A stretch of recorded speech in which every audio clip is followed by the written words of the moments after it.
A'udzu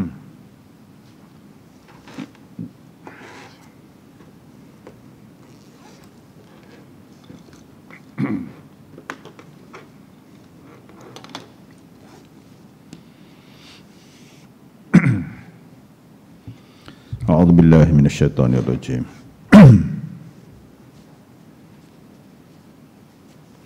Bismillahirrahmanirrahim.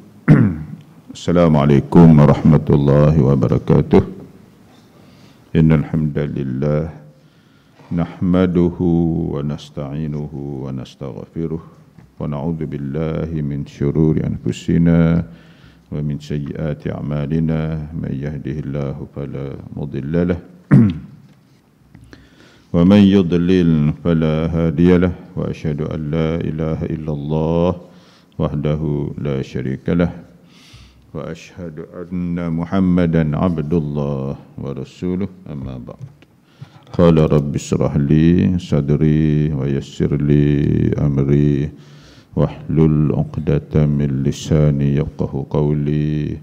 Subhanaka la ilma lana illa ma 'allamtana innaka antal alimul hakim wa la haula wa la quwwata illa billahil aliyyil azim. Allahumma amin. Yang dimuliakan Tuan Imam, Tuan Bilal yang berusaha mengurusi surau timbalan pengurusi saf kepimpinan jawatan kuasa surau, seterusnya sahabat-sahabat muslimin dan muslimat yang dikasihi sekalian. Kita sambung pengajian kitab Mau'izatul Mu'minin, ya, bimbingan mukmin. Kita sambung bab al-bukhlu, bakhil, bab keburukan sifat bakhil dan cinta harta. Bakhil dan harta. Jadi di antara sifat yang terhasil dari cinta kepada harta ialah at-tama'u, tamak. Tamak merupakan gambaran ya kepada cinta kepada harta. Jadi bagaimanakah untuk merawat ataupun menghalang diri dari sifat tamak? Yang pertama, kita sambung situ. Itu hari kita berhenti situ. Bagaimana cara-caranya? Yang pertama, hendaklah membiasakan diri hidup secara sederhana.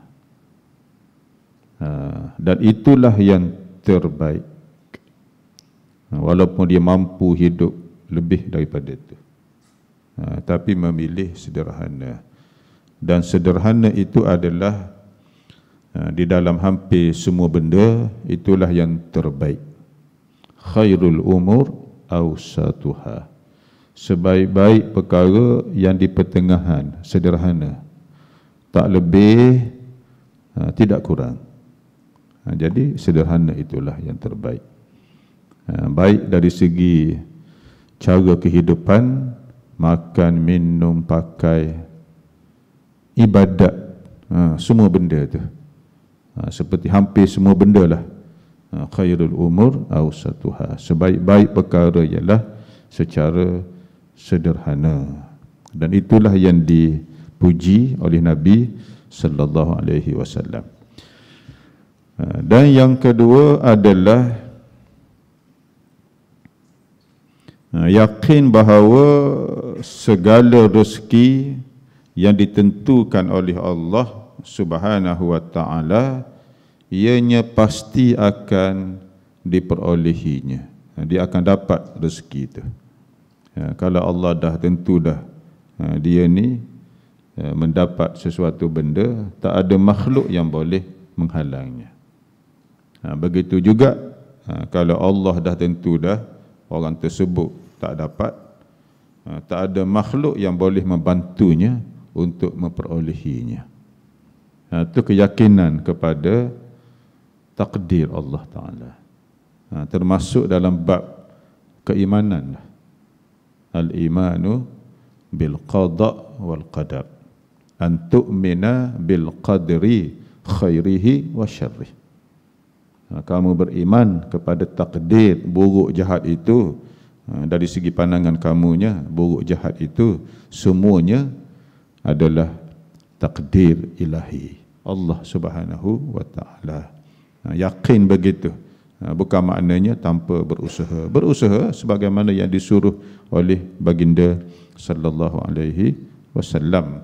Dengan arti walaupun kamu tamak usaha mana pun sehingga mengabaikan suruhan agama, Allah tak benarkan, tak izinkan, kamu tak akan dapat.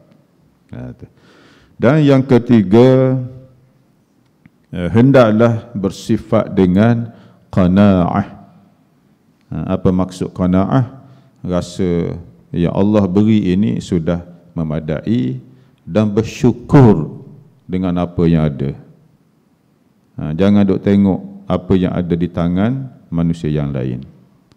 Nanti apa tok nenek kita pesan, yang dikejar tak dapat, yang dikandung keciciran. Jadi yang ada itu nikmatilah. Nikmatilah. Jangan duk tengok apa yang Allah beri kepada orang lain. Jadi bila dia nak bersyukur, nak rasa nikmat apa yang ada di depan dia. Kalau duk tengok ya yang berada di sisi manusia yang lain, tak pernah bersyukur dia. Jadi sifat qanaah dengan arti bersyukur dengan apa yang dikurniakan oleh Allah Ta'ala. Itu kena ada sifat qanaah. Bila ada qanaah, tak adalah sifat tamak. Haloba, duk tengok di sisi manusia yang lain.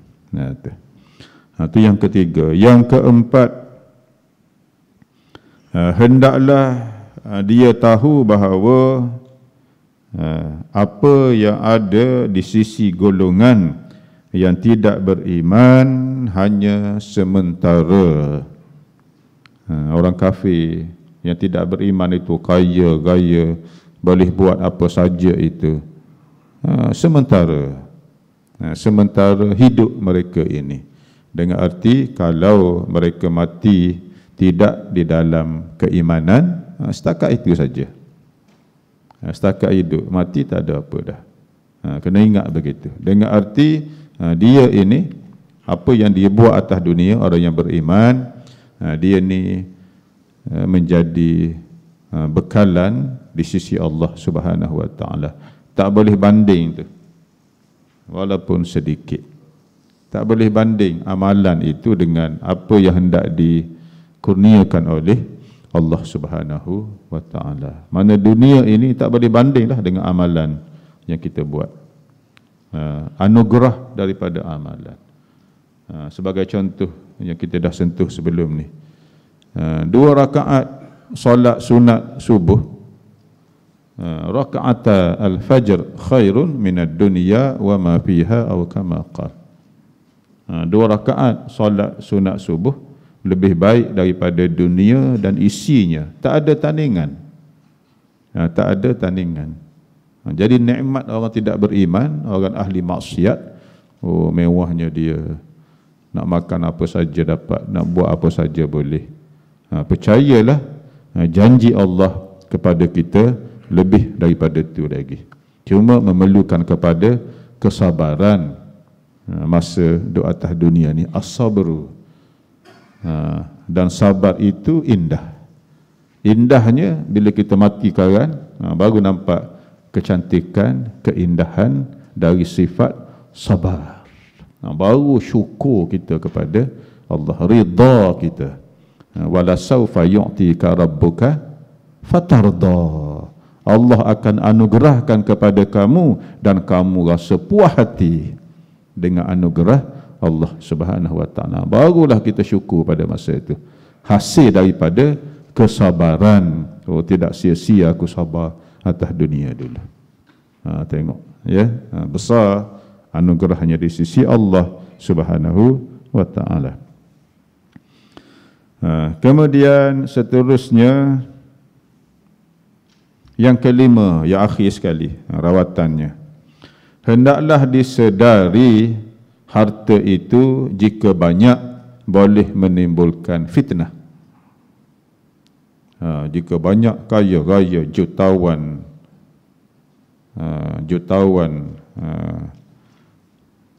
kalau tidak diuruskan dengan cara yang betul, boleh mengundang fitnah bahaya kepada dia. Ataupun kerana sifat tamak dia, nak kumpul harta sebanyak yang mungkin, dia sanggup buat apa saja, sehingga menyalahi batas-batas agama. Kemudian berjaya dia.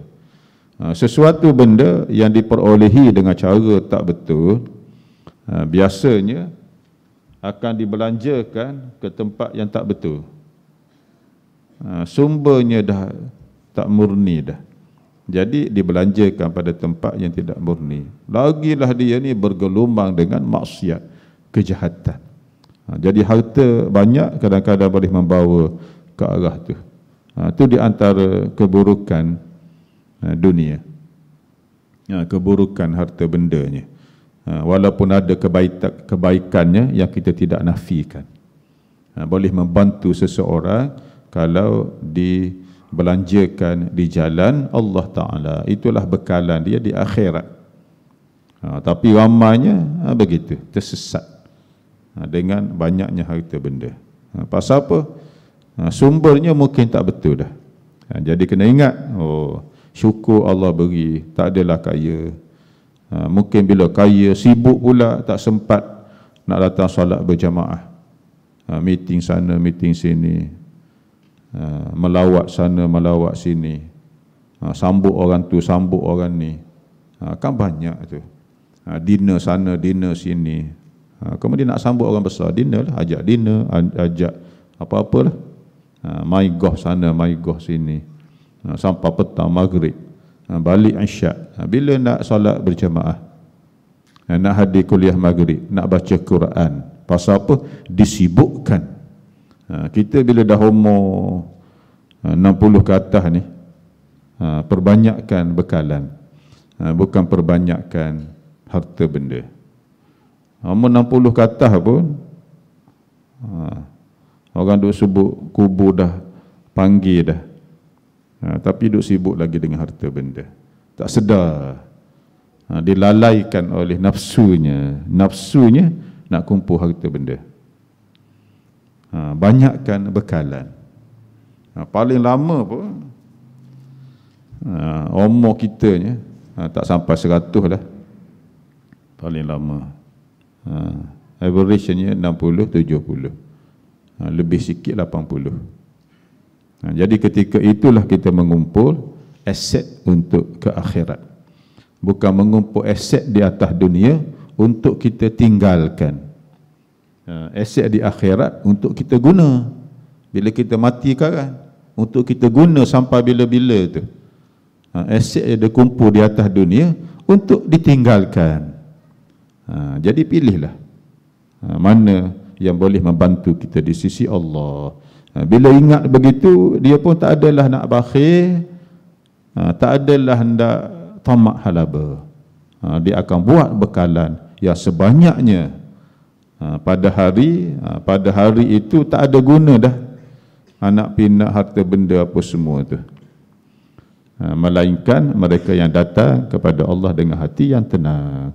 Harta benda yang dia tidak infak fi sabilillah, anak pinak yang tidak soleh.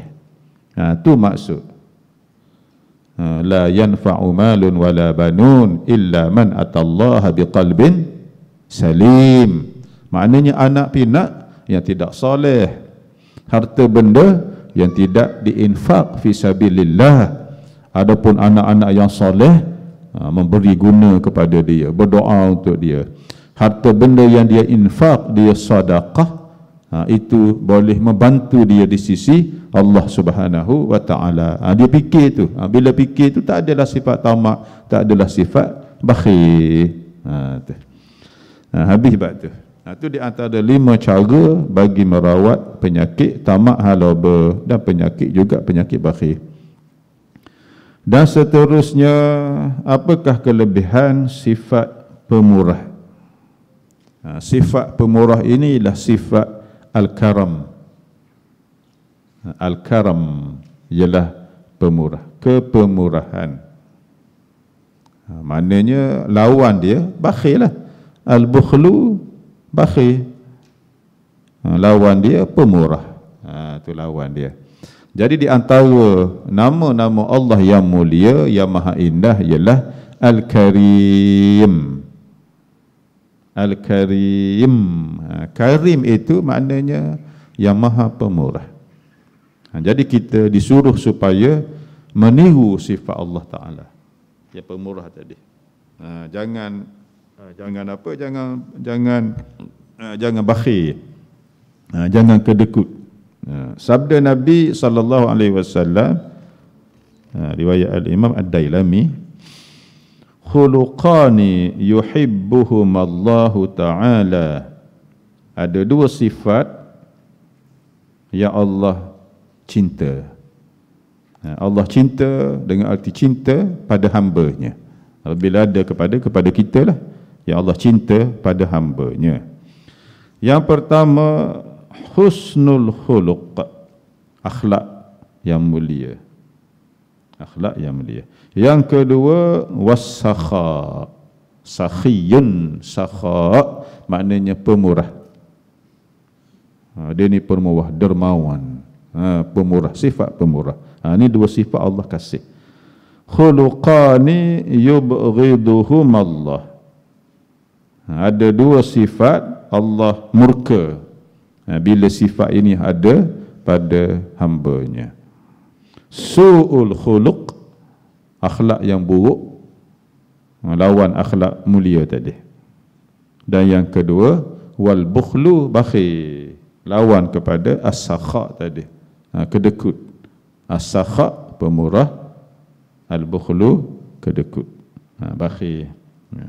Wa idza aradallahu bi'abdin khairan ista'malahu fi qada'i hawaijin nas.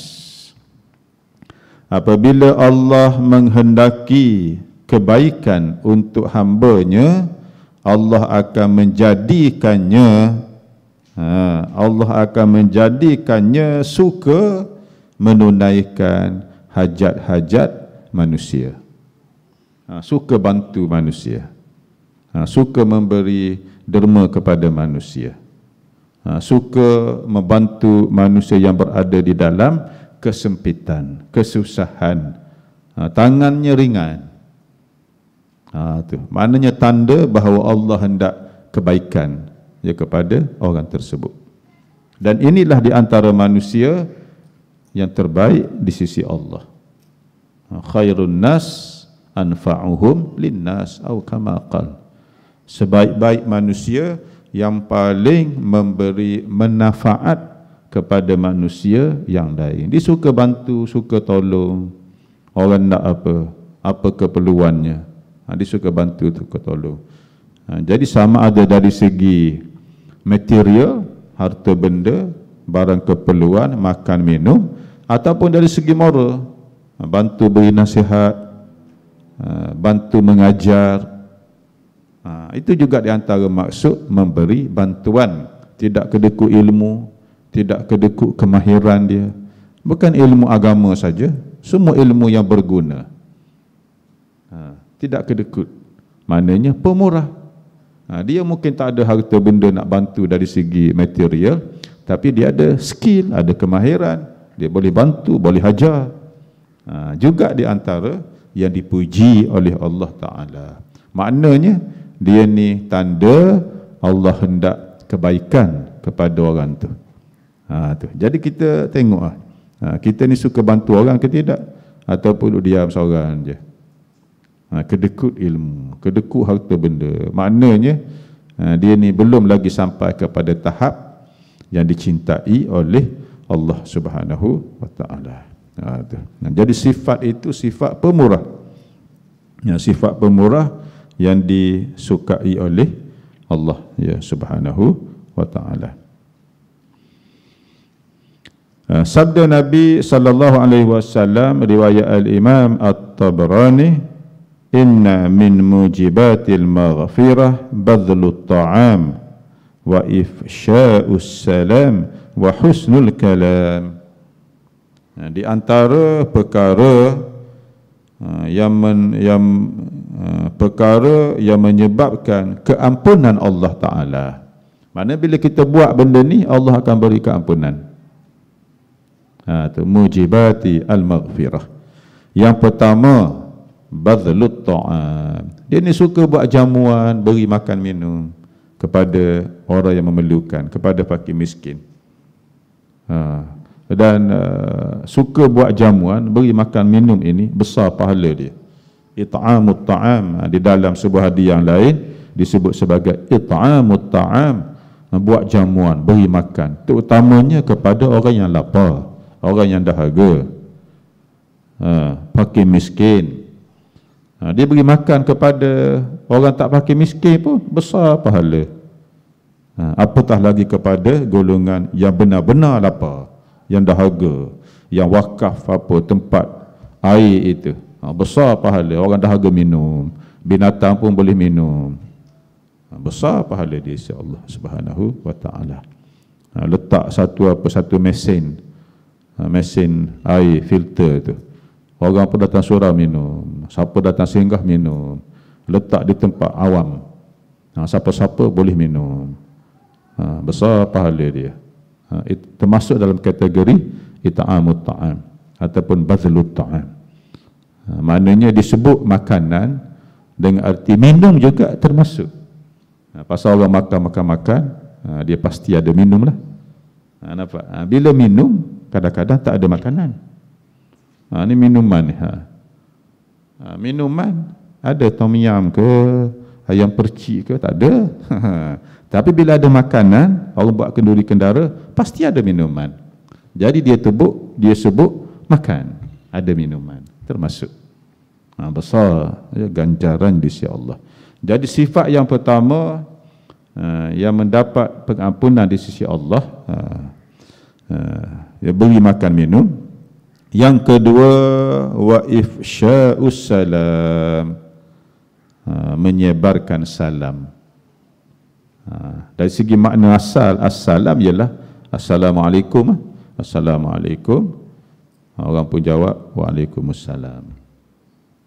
Dia beri salam kepada sama ada orang dia kenal ataupun orang tidak kenal. Muslim jumpa Muslim, salam assalamualaikum.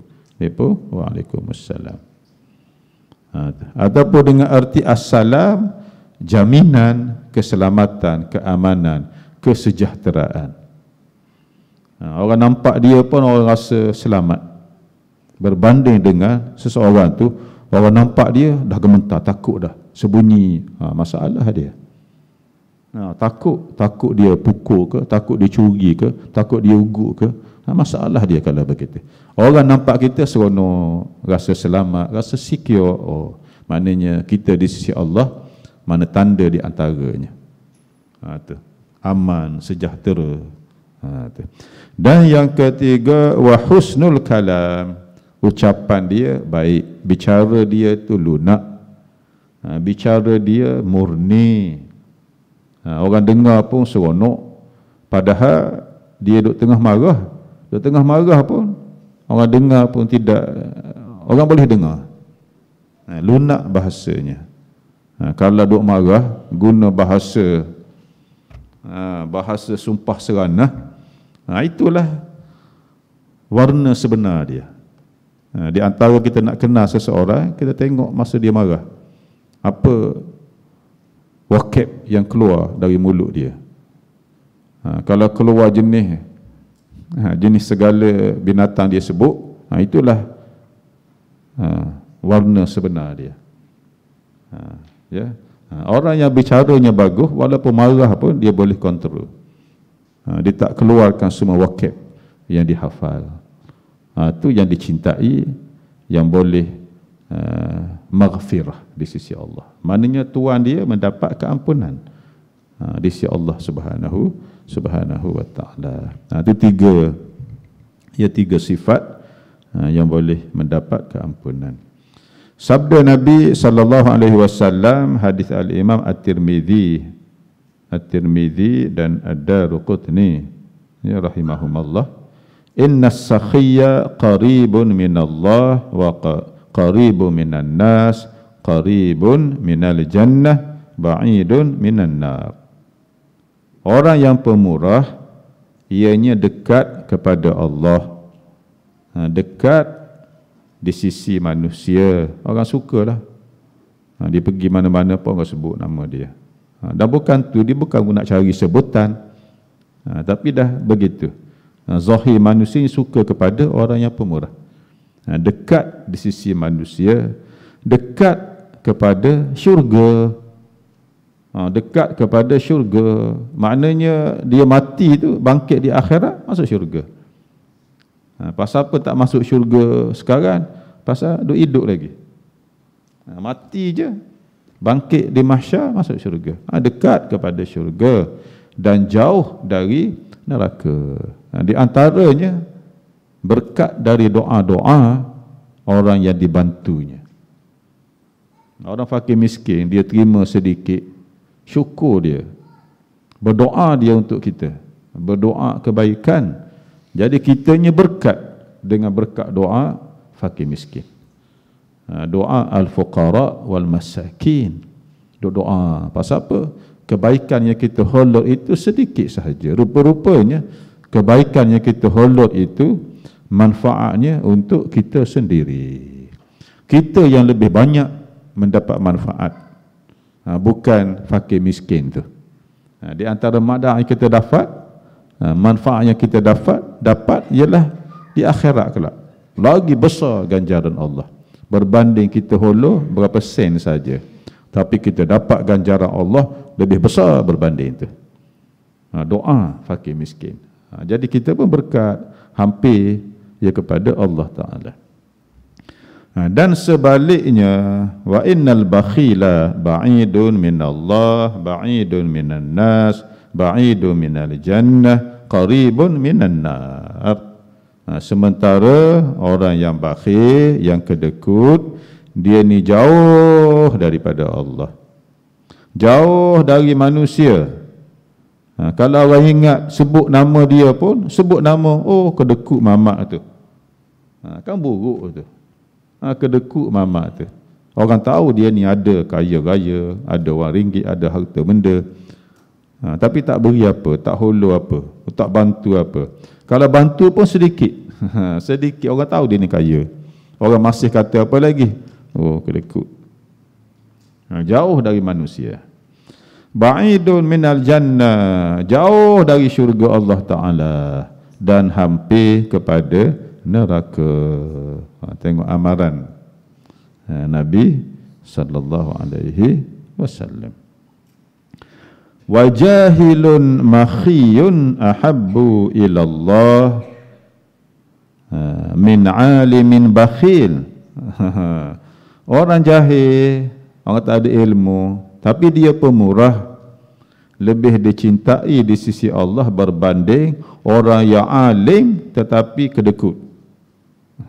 Dia tahu kehebatan sedekah, tapi dia tak beri sedekah. Pasal apa? Dia kedekut. Di antara kedekutnya pasal ada sifat tamak. Nampak? Sifat tamak. Walaupun dia tahu, banyak baca hadis Quran, tapi bakhil. Orang jahil yang tak belajar tadi, yang pemurah, lebih Allah pandang. Wa adu adda'a al-bukhla, wa adwa udda'i al-bukhlu, wa adwa udda'. Dan penyakit yang paling parah, penyakit yang wa adwa udda', penyakit yang paling parah ialah bakhil. Itu penyakit itu, bakhil itu. Bahkan penyakit ibu segala penyakit itu. Ya, itu sifat kedekut, sifat bakhil. Sabda Nabi sallallahu alaihi wasallam seterusnya, hadis al-Imam Darqutni dan lainnya. kullu ma'rufin sadaqah. Setiap perkara yang baik itu berupa sedekah. Maknanya sedekah dari segi makna yang pertamanya ialah beri harta benda, beri wang ringgit, beri makan minum, itu sedekah makna asal. Tetapi makna sedekah tidak terhad kepada beri makan minum, harta benda, wang ringgit saja. Setiap benda baik berupa sedekah. Kita bantu siapa, kita tolong siapa, benda baik berupa sedekah. Wa kullu ma anfaqa ar-rajulu ala nafsihi wa ahlihi kutiba lahu sedekah. Setiap apa yang seseorang belanjakan untuk diri dia dan untuk keluarga dia ditulis pahala sedekah. Dengan dia ada rezeki tu, beri makan, dia boleh makan. Tak ada dia mengemis apa, dia kerja, dia mengemis, tak ada mengemis, dia kerja sendiri. Dia boleh makan, anak isteri dia boleh makan. Sedekah, paling tidaknya sedekah untuk diri dia sendiri. Dia pun seronok, suka. Anak dia pun suka, isteri dia pun suka. Suka itu adalah sedekah. Kita memasukkan keceriaan, kesukaan kepada makhluk Allah berupa sedekah. Anak kita dia suka apa? Suka makan apa? Kita beli di kedai, bawa balik ke rumah. Seronok dia makan, suka. Sedekah. Isteri kita suka makan apa? Kita balik apa? Makan. Pergi belanja dia, breakfast mana tu, makan mana. Dia makan, seronok makan. Sedekah. Sama juga kita sendiri, kita suka makan apa? Dah duit ada, pergi makan. Lepas makan tu seronok, pasal apa? Lama dah aku cari ni. Gulai apa? Gulai masak tempoyak. Lama dah aku cari ni. Rupanya duduk sini, dekat kedai ni je. Seronoknya suka. Sedekah pada diri sendiri. Nampak? Lama dah anak aku nak makan durian apa? Durian musangking. Tapi mahal, RM70 sekilo. Tapi dia pejam mata beli juga. Pejam mata beli musangking RM70 sekilo. Yang timbangnya sekali kulit-kulit timbang. Itu tanya. Tapi pejam mata, buat balik rumah. Sebiji tu mau 100-200 biji. Pejam mata. Tapi lepas makan, sukanya anak dia, sukanya isteri dia, sedekah. Bukan makan hari-hari. Hari-hari makan musangking, bengkerak bos. Sekali-sekala pun suka anak dia, isteri dia, sedap. Tak sama seperti dia yang lain. Suka. Sedekah. Nampak. Wa ma waqa bihi ar-rajulu 'irdahu fahuwa lahu sadaqah. Apa yang diambil oleh seseorang untuk mempertahankan maruah dia, menyelamatkan maruah dia, untuk keselamatan dia adalah berupa sedekah. Kalau apa? Kita sekarang ni rumah kita apa? Rumah kita di bandar lah. Jarang rumah tak ada grill. Yang kita pasang grill tu, kita pun selamat, anak isteri kita selamat, sedekah. Biar mahal sedikit. Ataupun grill pun ada, apa, alam pun ada. Alam pun ada tu. Bukan murah-murah tu. Kena bayar bulan-bulan pula kepada syarikat tu. Tak apa, sedekah. Sedekah kepada anak isteri kita, kepada kita sendiri pun. Kita pun rasa selamat, tidur pun aman. Tidur pun rasa selamat. Sedekah. Ataupun kalau setengah tempat, apa, orang berniaga umpamanya. Kalau ada lah, ada kumpulan-kumpulan yang mengambil wang perlindungan. Ada setengah tempat, geng mafia, gangster manalah, ambil wang perlindungan.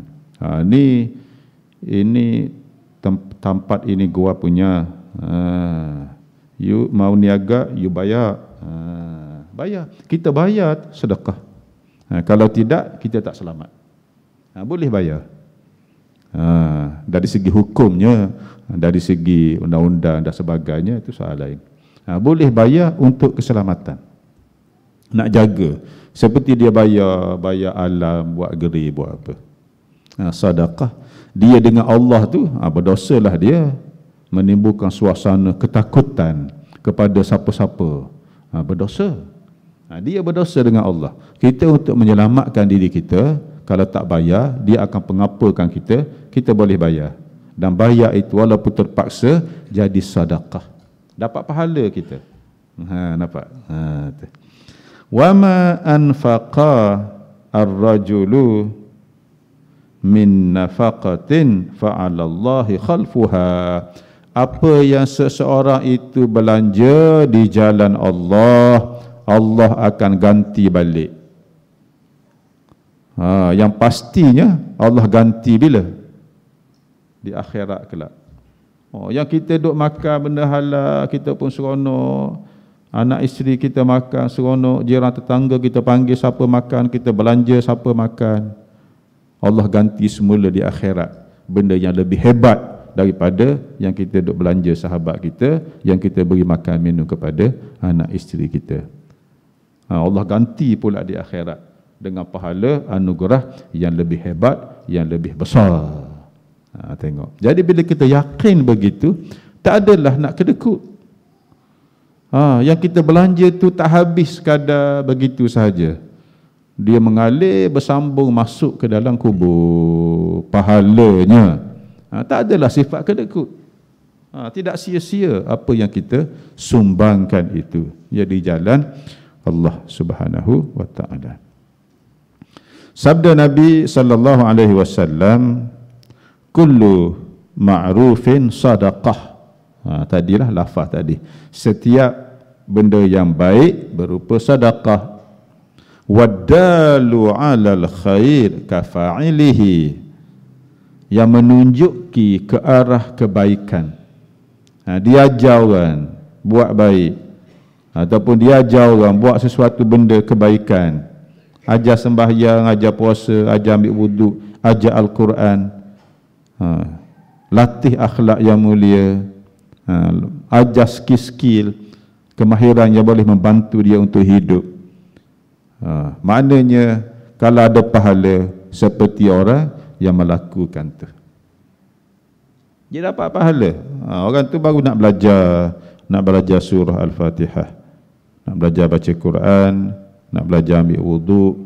Dia tengok mamak ni tak betul ambil wuduk, dia pun cerita, sempadan muka kita ni sampai kata, mula-mula tumbuh rambut dia ajar, sampai ni anak telinga ni sempadan muka, bawah ni sampai ke bawah ke dagu ni, jangan nampak dagu, semua kena basuh. Bukan basuh begitu saja, semua ni kena basuh ni muka ni. Oh begitu. Mana setiap kali kawan tu ambil wuduk betul, pahala mengalir masuk kepada orang yang mengajar tu juga, seperti dia ambil wuduk. Itu baru ambil wuduk, sembahyang lagi dia ajar. Setiap kali kawan tu solat, pahalanya juga mengalir kepada tok guru yang ajar. Sebab itulah jadi cikgu, jadi guru ni mulia. Jadi mulia, dipuji. Pasal apa? Dia mengajar kebaikan. Setiap kali anak murid dia amalkan apa yang dia ajar, pahala mengalir kepada cikgu, kepada guru, kepada ustaz, kepada tok guru. Tok guru di kampung dulu yang mengajar kita Quran tu, dengan dialah kita kena alif bata. Dan kita boleh baca Quran, boleh mengenal Al-Quran, boleh baca. Setiap kali kita baca, pahala mengalir masuk dalam kubur dia, walaupun dia ajar Iqra satu je. Kalau tak kena alif bata, macam mana nak baca Quran? Mesti kena huruf baru boleh baca. Dia ajar itu je, pahala mengalir masuk dalam kubur dia, walaupun dah mati berapa puluh tahun dah. Tengok hebat orang yang mengajar kebaikan. Jadi jangan memandang remeh sebarang bentuk kebaikan. Itu mulia ni. Kata pujangga apa? Qum lil muallim wa fihi tabjila kadal muallimu an yakuna rasula. Kamu bangunlah hormat kepada guru kamu. Hormat kepada dia. Dan hampir-hampir cikgu itu, guru itu mendaki tangga makam para nabi, para rasul. Tengok kehebatan kita melakukan kebaikan dan ajar kepada orang yang lain. Besar ya ganjarannya di sisi Allah. Wallahu yuhibbu ighathatal lahfan. Dan Allah suka sesiapa yang memberi pertolongan kepada mereka yang berada di dalam kesempitan. Maknanya sukanya dia kita memberi bantuan. Duk tengah lapar, duk tengah kesempitan, susah. Memang susah betul. Kita bantu dia. Allah pun cinta kepada kita. Pasal apa? Membantu hamba. Kita bantu seorang dalam kesusahan yang kita sebut tadi, hakikatnya kita membantu diri kita sendiri. Di akhirat ganjarannya yang disediakan oleh Allah besar, hebat. Ya. Apa dah. Jadi kita tangguh situ dulu ya. Jadi mudah-mudahan apa yang sama-sama kita dengar tadi diberi manfaat oleh Allah Subhanahu wa taala. Aqulu qawli hadza wa astaghfirullahal azim li wa lakum. Wassalamualaikum warahmatullahi taala wabarakatuh.